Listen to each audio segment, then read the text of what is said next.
देखिए हम सॉल्व कर रहे हैं कक्षा 9 का गणित का पेपर, जिसमें पहला प्रश्न दिया हुआ है बहुपदात्मक प्रश्न, जिसमें हमें 15 प्रश्न दिए हुए हैं और इसमें पहला प्रश्न दिया हुआ है बहुपद 6 minus x square plus 8 x की घात है, जिसमें हम बहुपति घात जानते हैं। बहुपति घात होती है चर की अधिकतम घात, बहुपति घात कहलाती है। पर चर की अधिकतम घात 2 है तो इसका उत्तर हो जाएगा 2। इसके बाद अगला प्रश्न देखिए, बिंदु 3,5 की एक्स अक्ष से दूरी होगी। हम जानते हैं एक्स अक्ष से दूरी क्या होती है, वाई निर्देशांक। तो वाई निर्देशांक कितना है यहाँ पर 5, तो ऑप्शन नंबर सी हो जाएगा 5। इसके बाद देखते हैं तीसरा प्रश्न दे रखा है रैखिक समीकरण 3x माइनस 11y बराबर 10। हम जानते हैं रैखिक समीकरण के अपरिमित रूप से अनेक हल होते हैं, तो उसको हो जाएगा ऑप्शन नंबर बी। इसके बाद अगला प्रश्न है, प्रतिच्छेदी रेखा एक दूसरे को काटती हैं, केवल एक बिंदु पर काटती हैं, तो इसको हो जाएगा ऑप्शन नंबर ए। के बाद देखिए पांचवा प्रश्न दे रखा है, त्रिभुज एबीसी में एक त्रिभुज दे रखा है एबीसी में, जहां पर हमें दे रखा है ए बी बराबर बी सी, यानी कि दो भुजाएं बराबर, तो कोण भी दे रखा है हमें 70 डिग्री। हम जानते हैं कि सब बराबर भुजाओं के सम्मुख कोण भी बराबर होते हैं। 70 है तो ये भी हो जाएगा एक्स, इसको भी मान लेंगे एक्स, 2x प्लस 70 बराबर, हम जानते हैं तीनों भुजाओं का योग, तीनों कोणों का योग होता है 180। यहाँ से एक्स का मान निकालेंगे तो 55 डिग्री आ जाएगा, तो इसका ऑप्शन नंबर हो जाएगा से 55 डिग्री।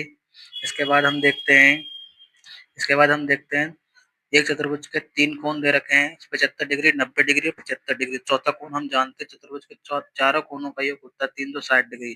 तो 360 में से हम तीनों को घटा देंगे, तो 360 माइनस 360 360 माइनस 75 माइनस 90 माइनस 75, इसको सोल्व करते तो इसका उत्तर आएगा 120। इसका उत्तर आएगा 120, ऑप्शन नंबर डी अपना सही हो जाएगा। इसके बाद देखते हैं हम वृत्त की सबसे सबसे लंबी जीवा। हमें एक वृत्त दिया हुआ है, उसकी सबसे लंबी जीवा क्या होती है, वृत्त का व्यास होती है। अगला प्रश्न दे रखा है, एक त्रिभुज का क्षेत्रफल कितना होता है, तो 1/2 आधार गुना ऊंचाई, ऑप्शन नंबर सी हो जाएगा। एक गोला दे रखा है जिसकी त्रिज्या दे रखी है 2r, तो आयतन क्या होता है, गोले का आयतन होता है 4/3 पाई आर क्यूब। यहाँ से 4/3 पाई आर क्यूब का मान रखेंगे 2r, तो ये हो जाएगा 8r क्यूब। इसको सोल्व करेंगे तो होगा 32, हो जाएगा 32/3 पाई आर क्यूब। अगला प्रश्न देखिए, अगला प्रश्न दे रखा है हमें माध्य ज्ञात करना है। हम जानते हैं माध्य होता है परीक्षणों का योग बटे परीक्षणों की संख्या। यहाँ से परीक्षणों का योग करेंगे, परीक्षणों का योग आएगा 28 और परीक्षणों की संख्या है 10, तो यहाँ से आ जाएगा 2.8। इसके बाद देखिए 1.6 बार का सरलतम रूप कितना है, 1.6 बार को इसका उत्तर आपको कमेंट बॉक्स में लिखना है। क्वेश्चन नंबर 9 ये आपको खुद करके बताना है। इसके बाद देखते हैं क्वेश्चन नंबर 12, एक गोले का आयतनों का अनुपात दे रखा है, एक गोले का आयतन दे रखा है, एक दूसरे गोले का अनुपात, गोले का आयतन दे रखा है 8, यानी कि 4/3 पाई आर क्यूब बराबर अनुपात 4/3 पाई आर क्यूब। यहाँ से ये तो कैंसिल आउट हो जाएगा, आर क्यूब अनुपात आर क्यूब, यानी हमें त्रिज्या का अनुपात कितना रखा है 1/8। यहाँ से त्रिज्या निकालेंगे तो 1/2 आ जाएगा।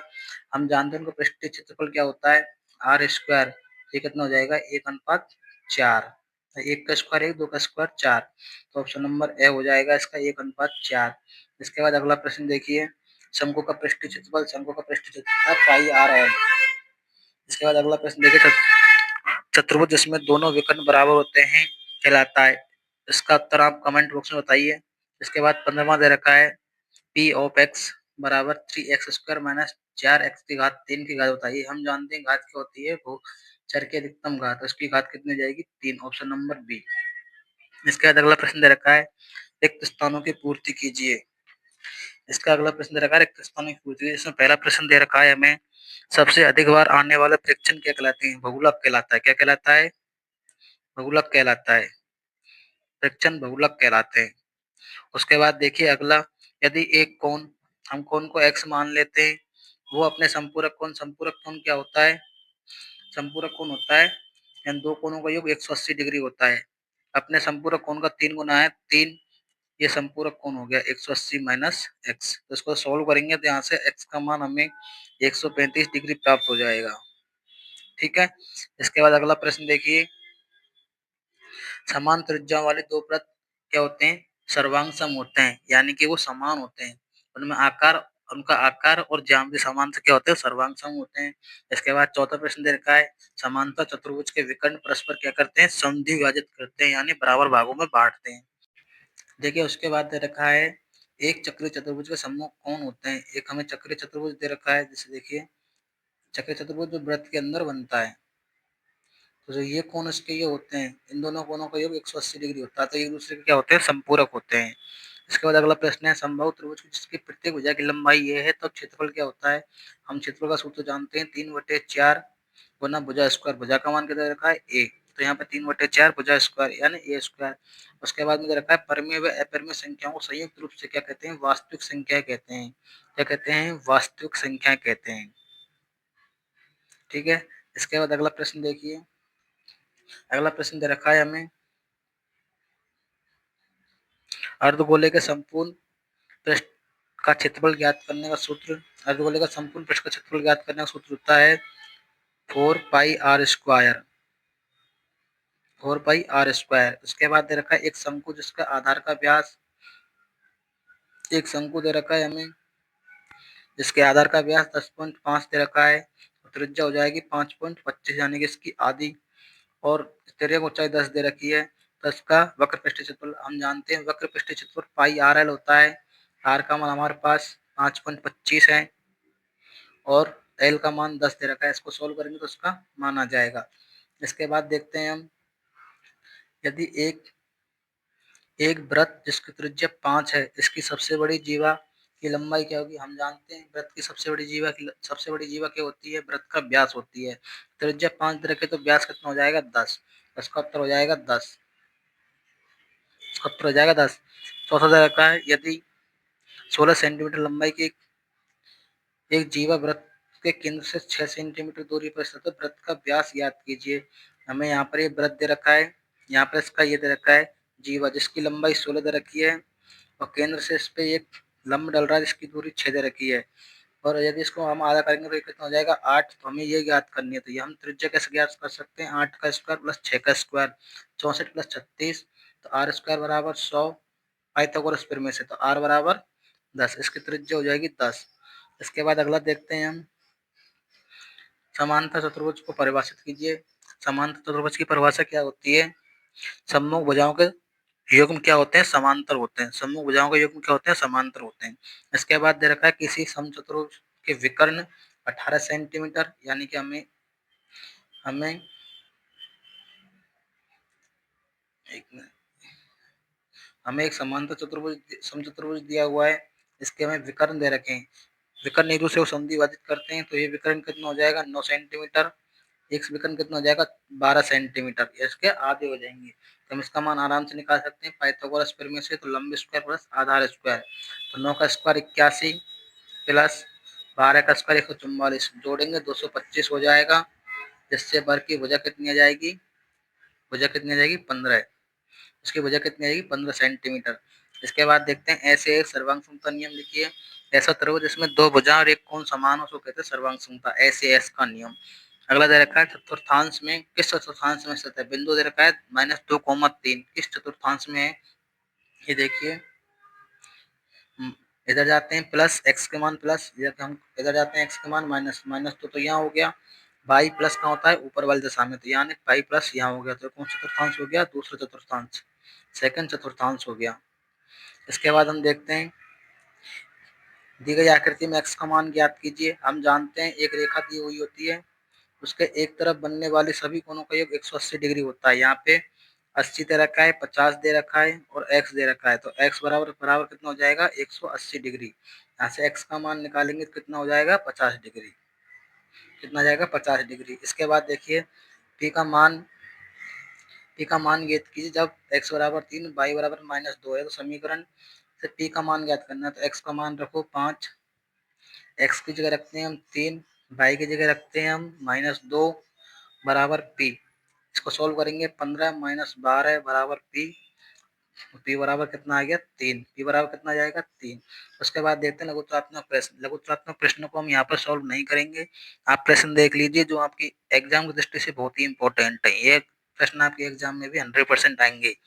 पहला प्रश्न है शंकु से संबंधित, तो शंकु की ऊंचाई 15 सेंटीमीटर है। यदि यदि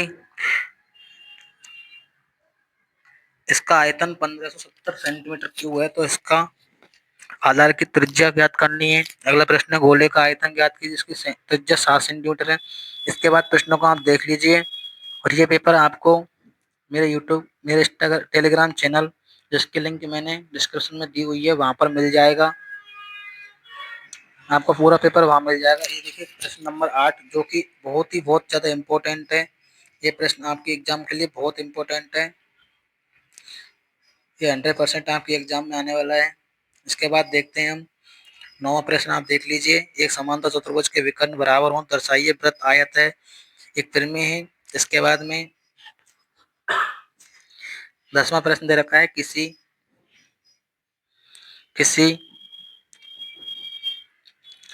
समबाहु त्रिभुज की प्रत्येक कोण 60 डिग्री होता है। यह हमें सिद्ध करना है। 11 प्रश्न देख लीजिए। 12 प्रश्न देख लीजिए। 2x + y = 7 के 4 अलग अलग हल हैं। अगला 13वां प्रश्न दिया हुआ है, यदि दो बिंदुओं ए तथा बी के बीच एक बिंदु सी इस प्रकार है कि AC = BC तो सिद्ध कीजिए AC = half BC half AC। एक आकृति खींचकर स्पष्ट कर कीजिए। अगला प्रश्न दे रखा है x + y = z = 0 दे रखा है। दिखलाइए कि x³ + y³ + z³ = 3xy। दिखाइए कि 1.272727 ... बराबर 1.27 का बार को p/y के रूप में व्यक्त कर सकते हैं, यानी इसको हमें परिमेय संख्या सिद्ध करना है। इसके बाद दीर्घ उत्तरात्मक प्रश्न देख लीजिए आप। ऊपरी व्यास दे रखा है 3.5। शंकु के आकार का एक गड्ढा दे रखा है 12 सेंटीमीटर गहरा है। इसकी धारिता किलोलीटरों में ज्ञात करनी है। यह अथवा में एक प्रश्न आ जाता है, यानी कि आपका शंकु बहुत इंपॉर्टेंट हो जाता है। शंकु का प्रश्न आपके एग्जाम में 100% आएगा।